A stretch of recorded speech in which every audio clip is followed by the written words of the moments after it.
विद्यार्थी मित्रांनो, सह्याद्री ट्युटोरियल्समध्ये तुमचं स्वागत आहे. कसं आहे बरं का, लक्षात घ्या, की थर्मोडायनामिक्स हा जो टॉपिक आहे ना, हा ऑब्व्हियसली फिजिक्समध्ये त्याचबरोबर केमिस्ट्रीमध्ये पण आहे. हाच एक मोठा पॉइंट आहे, की मुलं ह्याला टाळतात. अरे, कन्फ्युजन होतंय, केमिस्ट्रीमध्ये मी केलंय, फिजिक्समध्ये नको वाटतंय. काही घाबरू नका. मी सांगतो हा फेव्हरेट टॉपिक आहे फिजिक्स मधला. सेक्शन सी आणि डी मध्ये यातले प्रश्न येतायत. येतायत ते येतायत. सोपे प्रश्न येतायत. टॉपिकला घाबरू नका. 1-2 अवघड प्रश्नामुळे टॉपिक तुम्हाला अवघड वाटतोय, पण तसं नाहीये किंवा त्यांनी प्रॉब्लेम जसे सॉल्व्ह करून दिलेत ना, त्यामुळे तो कठीण वाटतोय बरं का, लक्षात घ्या. पण माझं ऐका, बघा, ह्याच्यातल्या डेफिनिशन्स अगोदर करा. मी ज्या डेफिनिशन सांगितल्यात ना, त्यातल्या ह्या डेफिनिशन खूप इम्पोर्टंट आहेत. कुठल्या? adiabatic process, isothermal process, isochoric, isobaric process, mechanical equilibrium, thermal, chemical equilibrium, internal energy, free expansion, intensive, extensive property, त्याचं क्लासिफिकेशन जमलं पाहिजे तुम्हाला. Open system, close system, isolated system. Okay. हे प्रश्नच आतापर्यंत परीक्षेत आलेत.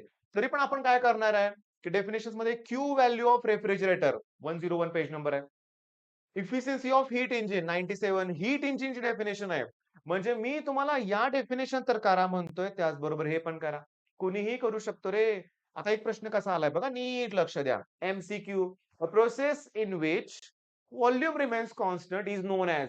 मग ऑप्शन मध्ये आयसोबारिक, आयसोकोरिक असेल. मग व्हॉल्यूम कशात कॉन्स्टंट असतो? प्रेशर कशात कॉन्स्टंट असतं?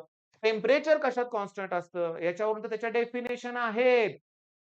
बरं, मेकॅनिकल इक्विलिब्रियम मध्ये ना फोर्स बद्दल संबंध असणार आहे. केमिकल इक्विलिब्रियम मध्ये रिएक्शन विषय असणार आहे. बरोबर आहे सांगा. सगळ्या डेफिनेशन सोपे आहेत. मग एवढं केलं तर बास होईल का? हो, बास होईल. एवढं केलं डेफिनेशन तर बास होईल. जर पुढचं करणार नसेल तर, पण पुढचं करा ना बाळांनो. झेरॉथ लॉ का सोडायचा आहे? फर्स्ट लॉ ऑफ थर्मोडायनामिक्स तो कशाशी संबंधित आहे? Conservation of energy. Second law, limitation of the first law करा. ते क्लॉसी प्लॅंक स्टेटमेंट तुम्हाला माहिती आहे ना बाळांनो. सेकंड लॉचे ही 2-3 स्टेटमेंट, इंजिन स्टेटमेंट काहीतरी आहे. व्यवस्थित करा. थोडीशी ताकद लावा. थोडीशी एनर्जी वापरा तिथं.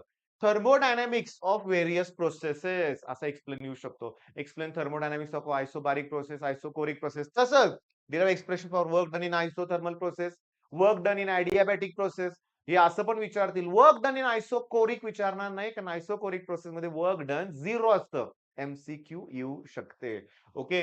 आणि याच्यानंतर वर्क डनचेच फक्त न्यूमेरिकल्स करा. सॉल्व्ह करा. आहे तसे 3 मार्काला परीक्षेत आलेले आहेत. पुस्तकात प्रिंटिंग मिस्टेक आहे. तुम्ही टार्गेट पब्लिकेशन, नवनीत पब्लिकेशनचे बुक्स वापरा न्यूमेरिकलसाठी. त्यात ते करेक्शन करून देतायत. ओके. मग थर्मोडायनामिक्स मध्ये साइन कन्व्हेन्शन मध्ये सगळं उलटा-पुलटा आहे.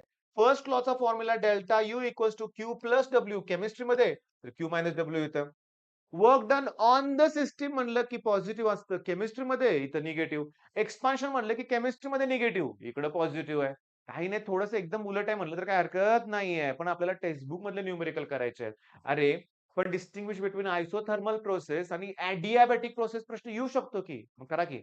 येऊ शकतो तो प्रश्न, हे लक्षात घ्या. मग या टॉपिकमध्ये विदाऊट टेन्शन तुम्ही पहिल्यांदा डेफिनेशन सगळ्या करायला घ्या. त्या डेफिनेशन झाल्या की एक्झाम्पल्स करायचे बरं का, इंटेन्सिव्ह एक्सटेन्सिव्ह प्रॉपर्टीचे.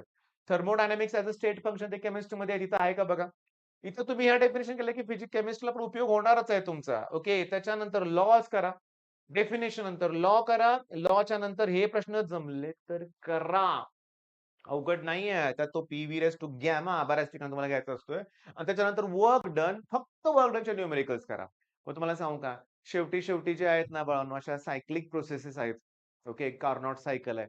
कार्नोट सायकलच्या ना ही सगळ्यात इफिशियंट सायकल असते. एका पेजवर त्याच्याशी दिलेले छोटे-छोटे पॉइंट्स आहेत, ते वाचून काढा. एमसीक्यूची तयारी होईल. मग मी छोटासा 3 मिनिटाचा व्हिडिओ, हा 4 मिनिटं झाले लक्षात घ्या. याच्यात माझी अपेक्षा आहे की तुम्ही दिलेले प्रश्न करा. All the best.